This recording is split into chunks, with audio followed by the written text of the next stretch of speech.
Stick right with us. Coming up, our main event.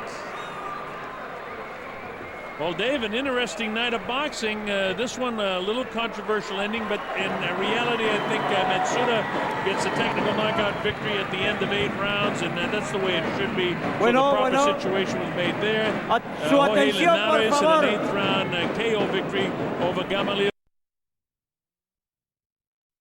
Years younger is Valero, so basically the tail of the tape exactly the same. Now, Dave, in this fight we're going by the WBA rules, so a little bit different in the rules. Yeah, the 3 knockdown rule is in effect. No standing 8 count. The fighter can be saved by the belt in the last round only, and only the referee can stop the fight. But as you just saw, the ringside physicians have a lot to say. No referee wants to go against the doctor. Edwin Valero, the super featherweight world champion, with 2 successful defenses, and all before he turned 26 years of age. He's 26 now, and his last fight in May, he had an 8-round KO win over Nobuto Onmo in Tokyo, and coming off an August win is Zavaleta. He had a 9th round TKO over a kid by the name of Christian Avella in Guadalajara. There's Zavaleta. The man lives in Guadalajara, Jalisco, Mexico. Born in Mexico City. He's a KO artist in his own right. 15-2-3.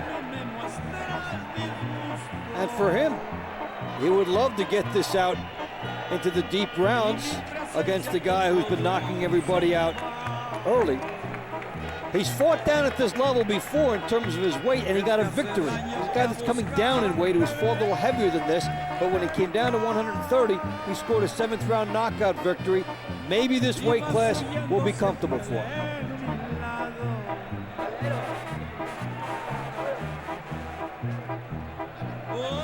By the way, Dave, we got a note down from ringside that the officials are going to look at the tape of that fight and possibly reassess the Lopez fight to see if it was a proper stoppage. The stoppage was proper. Yeah. I mean, he was cut. There's no question about that. They're complaining about whether it was caused by a headbutt or a clean punch, and the replays that we saw indicate that it was a clean punch, and that the proper ruling is made that Naoki Matsuda should win the technical knockout victory. We'll have that for you probably before we go off the air, but right now we're waiting for Edwin Valero to make his way in. This is the perfect fighter, a southpaw. Not only has he been perfect as a professional, but he had 92 amateur fights, 3-time national champ in Venezuela. Remember, he's originally from Merida in Venezuela. But he looks like he might have a little Japanese blood in him, doesn't he? He has brought a lot of excitement. You talk about, they want Valero to fight Pacquiao. How many times do people clamor for 2 lefties to fight? It really says a lot about what they have brought to it and how well they've performed. This guy had 19 first-round knockouts, 18 in a row to begin his career. Wow. An interesting story about him. He had a motorcycle accident in '01, and he hasn't been allowed to fight in the United States since. Ladies and gentlemen, welcome to Plaza de Toros in Cancun, Mexico, for the featured bout of the evening, brought to you by Tekken Promotions in association with DeBella Entertainment and Periódico Keiki, sponsored by Tecate, Dolphin Discovery, and Aladia Airlines. Damas y caballeros, bienvenidos aficionados al box por la pelea estelar de la noche, un campeonato sancionado por la AMB, presidente Gilberto Mendoza, supervisor Miguel Prado. Introducing our judges, scoring this bout from ringside, presentando a los jueces, de Colón, Panamá, Ricardo Duncan. De Mission, Texas, en los Estados Unidos, Freddy Ledesma. De Alice, Texas, en los Estados Unidos, Dr. Rubén García. And the referee in charge, y el árbitro de Puerto Rico, Luis Pabón. Bien, amigos, esta es la pelea estelar de la noche. 12 asaltos por el título mundial peso super pluma de la AMB. All right, fans, here we go. 12 rounds of boxing for the WBA Super Featherweight Championship of the World. And now, ladies and gentlemen, in attendance and boxing fans joining us around the world, live from Cancun, Mexico, it's time for the main event of the evening. Introducing to you first, the challenger on my right, fighting out of the blue corner, wearing red, white, and green trunks. He weighed in at 129 3/4 pounds. Presentando en la esquina azul, vestido en pantalón rojo, blanco y verde, y pesando 58 kilos, 900 gramos. His record, 15 wins, 2 losses and 3 draws, with 11 wins coming by way of knockout, con un récord de 15 victorias, 2 derrotas y 3 empates. Tiene 11 ganadas por knockout. Ladies and gentlemen, please welcome the challenger. Damas y caballeros, demos la bienvenida al retador de Guadalajara, Jalisco, México, introducing Zaid, el exterminador Zavaleta. Opponent across the ring is the defending world champion, fighting out of the red corner, wearing red trunks with gold trim. He also weighed in at 129 3/4 pounds.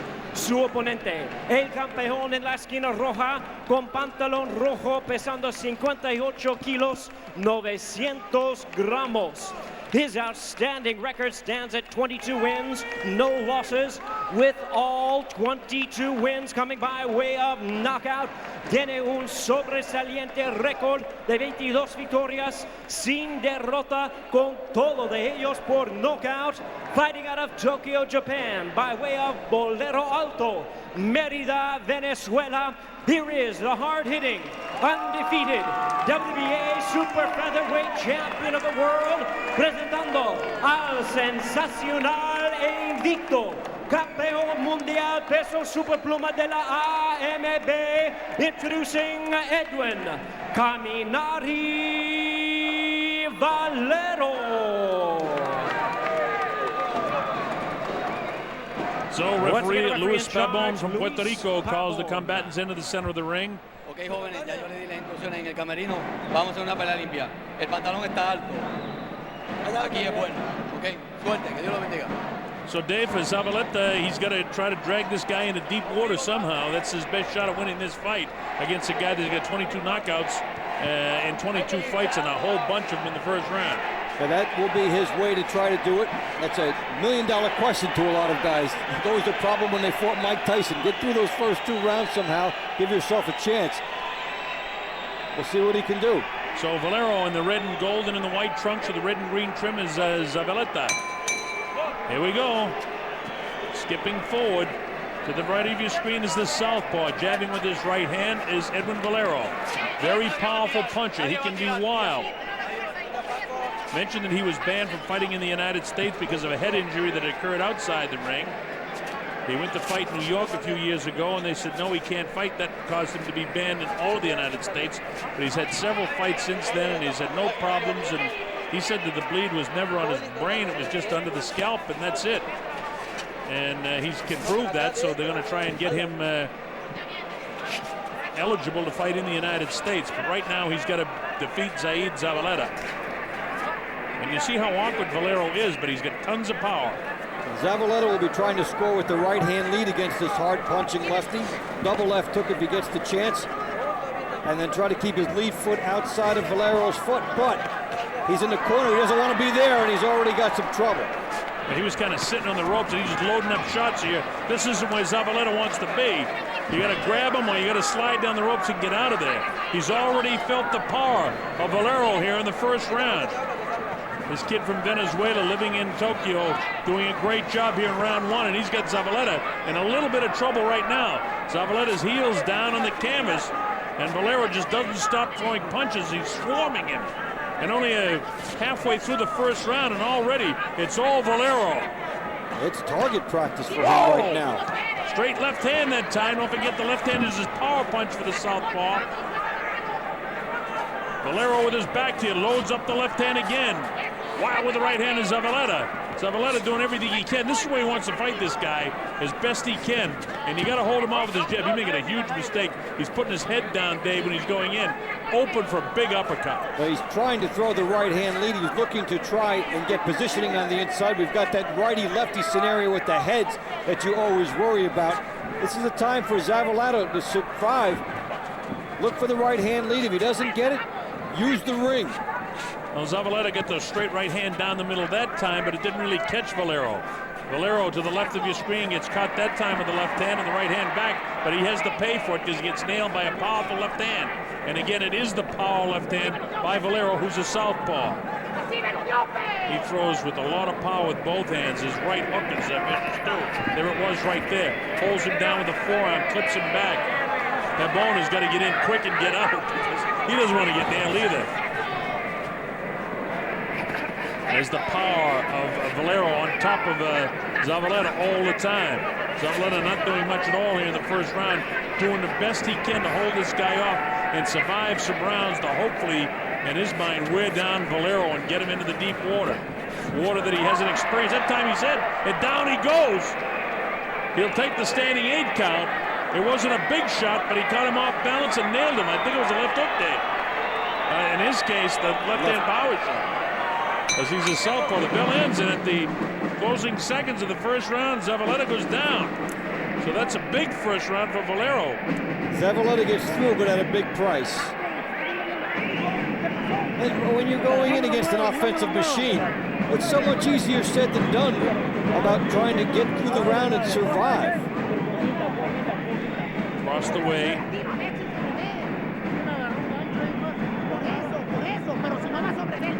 Valero almost had a knockdown early in the round, and then this left-hand power shot creates the knockdown at the end of the round.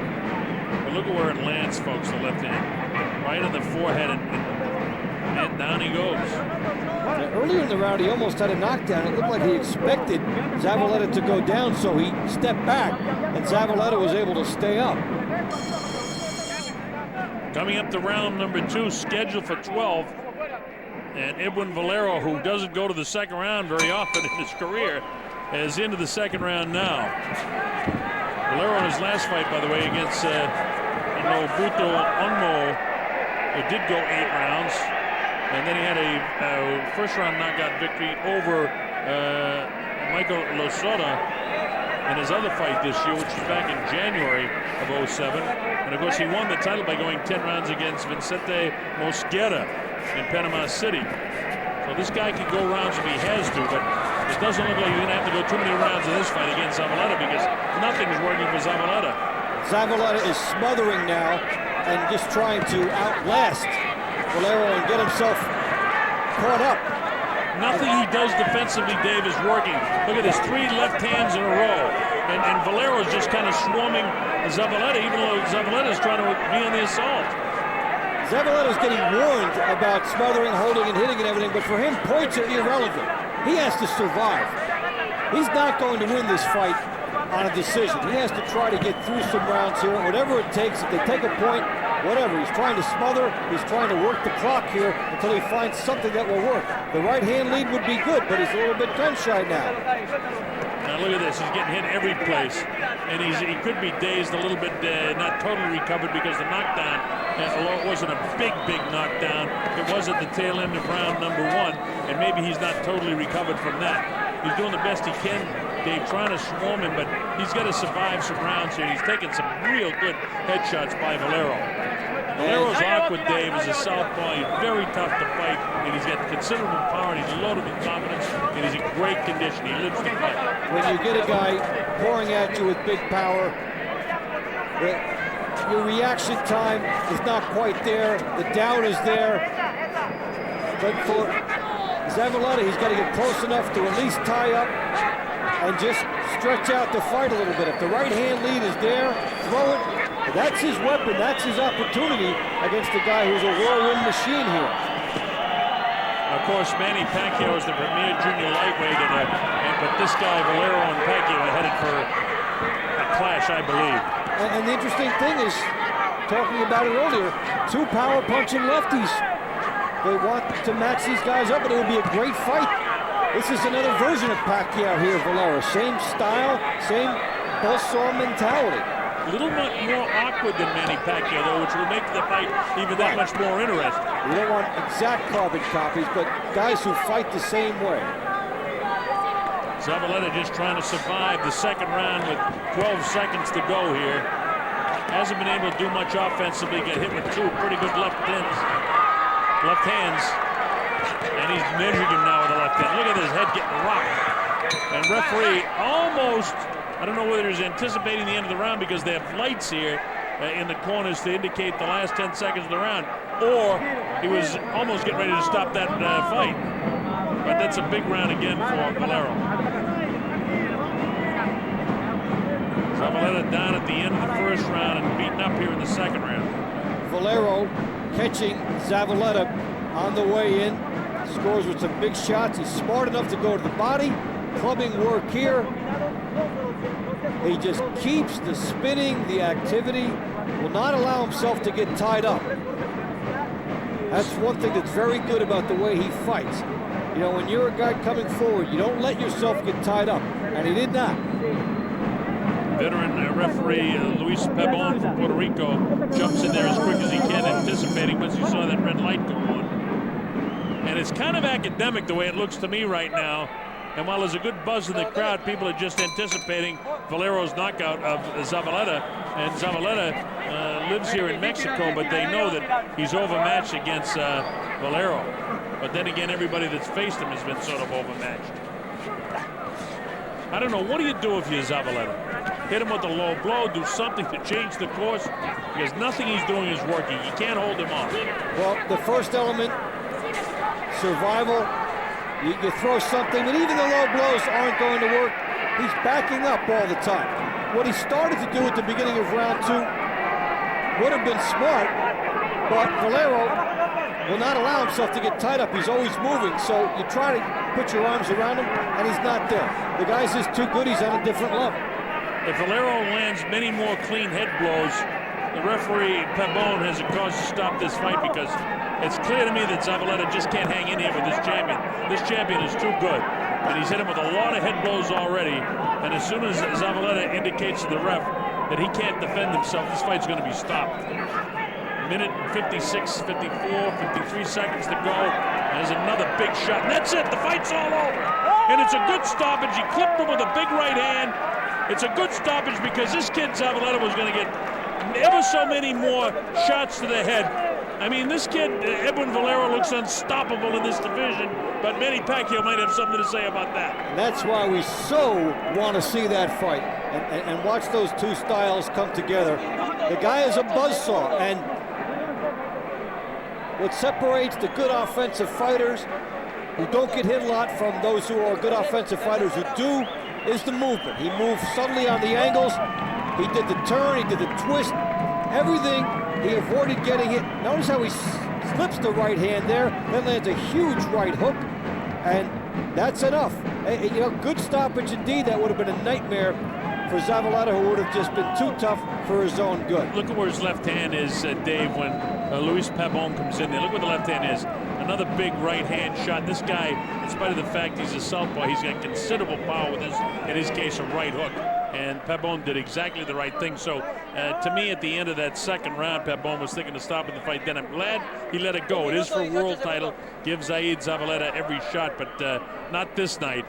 Edwin Valero just too strong in this main event. This guy's a terrific fighter, and it sets up something mighty powerful if this guy can get a shot at Manny Pacquiao. Don't forget there's other guys in that division like Juan Manuel Marquez, Joan Guzman, who's also undefeated from the Dominican, Humberto Soto, another Mexican. Here's Jimmy. 18 seconds in round number 3. Tenemos el tiempo 1 minuto 18 segundos en el tercer round. El árbitro Luis Pabon terminó la pelea El ganador por knockout técnico. Our referee in charge stops the contest. He is the winner by way of technical knockout and still champion Edwin Caminari Valero. Hernandez is here, the former champ, and he's going to try and get in there and interview Edwin Valero. So we're going to hang in here and see if we can pick this up. Here's Gennaro. Go ahead, Gennaro, anytime. They're trying to coordinate the networks now as Valero goes across the other side. Hugs Zavaleta, tells him to be, won't be too disappointed.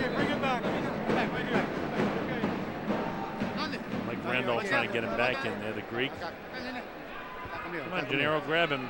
Edwin, se te complicó un poco el pleito al principio, pero ¿qué es lo que tenías que hacer tú para cambiar toda la situación? First of all, I asked him, there was a tough fight. It was kind of confusing him a little bit. What is it that he had to do to make this fight to his benefit? Mira, primero que nada, con Bagua, gracias. Estoy muy contento y bueno, estoy sin palabras, de verdad, un peleador mexicano recio y bueno, como lo dije muchas veces, no se rajan y hasta que el árbitro se emitió. Ustedes pudieron ver. First of all, thank you to everybody. Thank you to Wow. Thank you. First of all, he's fighting he was fighting with the world Mexican champion who's in a contender, and obviously every time you fight a Mexican, you know there's going to be a tough fight for him. Okay. Cuando llegó al final, ¿cómo te sentiste? ¿Sentías que ya lo tenías ya para noquearlo o nomás estaba esperando que el referee parara el pleito? Mira. First, how did you feel? Did you feel that you were already on the verge of knocking him out, or were you waiting for the referee to stop the fight? No estaba esperando que el referee detuviera el combate. Simplemente quise hacer mi trabajo, no desesperarme y trabajar un poquito de velocidad, no fuerza. First of all, I wasn't waiting for the referee to stop the fight or anything like that. I was trying to get the knockout, work the knockout, taking my time and finishing him off the way it should. ¿Qué es lo que quiere Edwin Valero ahorita en este momento? Mira, yo lo que quiero en mi carrera próxima, que se me dé la oportunidad en los Estados Unidos para poder combatir con los grandes peleadores y así como hoy, más adelante demostrarle al mundo que Edwin Valero tiene talento para ganarle a quien dice que es el mejor Manny Pacquiao de la división 130 libras. First of all, he said that he wants to be considered the best, so he would have to fight Manny Pacquiao, who they claim to be the best. Tonight, it was one of his best fights that he feels that he did today. Basically, he wants to be recognized as the best in the world, and tonight was one of those situations. Quiero mandarle algún saludo a la afición que te ha venido allá por los Estados Unidos que no te ha visto. First, I asked him if he wanted to go out there and say hi to all the fans out there that are supporting him, that are waiting to see him fight in the United States, and that he hopes to go out there to the United States one day to fight. Bueno, lo prometido es deuda. Dije que iba a demostrar el poder que tengo en mis puños. Lo hice hoy, y así que toda esa gente de Estados Unidos, latinos, mexicanos, americanos y todas las razas que estén en los Estados Unidos, no se pierdan de vista de Edwin Valero. Bueno, pues, he said that, yes, he wants to go out there and state that, he's a world champion, but he's willing to go to the United States to prove that he's the best. Tonight he proved it, and he wants to go and meet any world champion or any challenger out there in the United States, given the opportunity. Muchas gracias a todos. Muchas gracias. Quiero mandarle un saludo a toda mi gente de Venezuela Bella, de Mérida. Un beso, este triunfo de Venezuela. ¡Viva Venezuela! There you go. He says, thanks to all the Venezuelan people. He sends a hi to everybody and wishes all the best. La pelea de Moisés, escuchar All right, so we thank the interviewer, Gennaro Hernandez, who did a nice job, and most of the questions answered by Edwin Valero. Certainly wants to come to the United States. He'd actually like to move to Las Vegas because Taken Promotions has an office in Las Vegas, and he could train there and be kind of under the watchful eye of the people at Taken. Maybe he'll have that working for him, and maybe we'll see a Pacquiao fight, a Guzman fight. It's all in there. Yeah, it is. Well, Dave, it's been an interesting night. It all started out with the 8-round scheduled featherweight fight with Wilfredo Vasquez and Jorge Cardenas. And Vasquez moving outside, using his left hook, finished strongly, but this fight would end up being a draw. He was ahead on one card. Two other cards had it exactly a draw. 1 point separated those guys. and Islanaris and Gamaliel Diaz. Well, just a beautiful execution by Linares. The two right hands, the one for the knockdown and the one in the knockout. Good prospect. We want to see him in bigger fights. Did a great job. And then Matsuda and Lopez, another sort of controversy, not in our eyes, but in some of the people in attendance. Matsuda wins because of the cut and gets a technical knockout victory in the following the 8th round. So he elevates himself and should go high into the rankings now. All right, so Edwin Valero does the job over Zaid Zavaleta. We want to thank everybody involved here with our entire crew. Our executive producer, Frank Belmont. Our director's been David Getz. And our statistician is Laura Taylor. For Dave Bontempo, I'm the Colonel Bob Sheridan saying thanks for being with us. So long from Cancun's Night of Champions.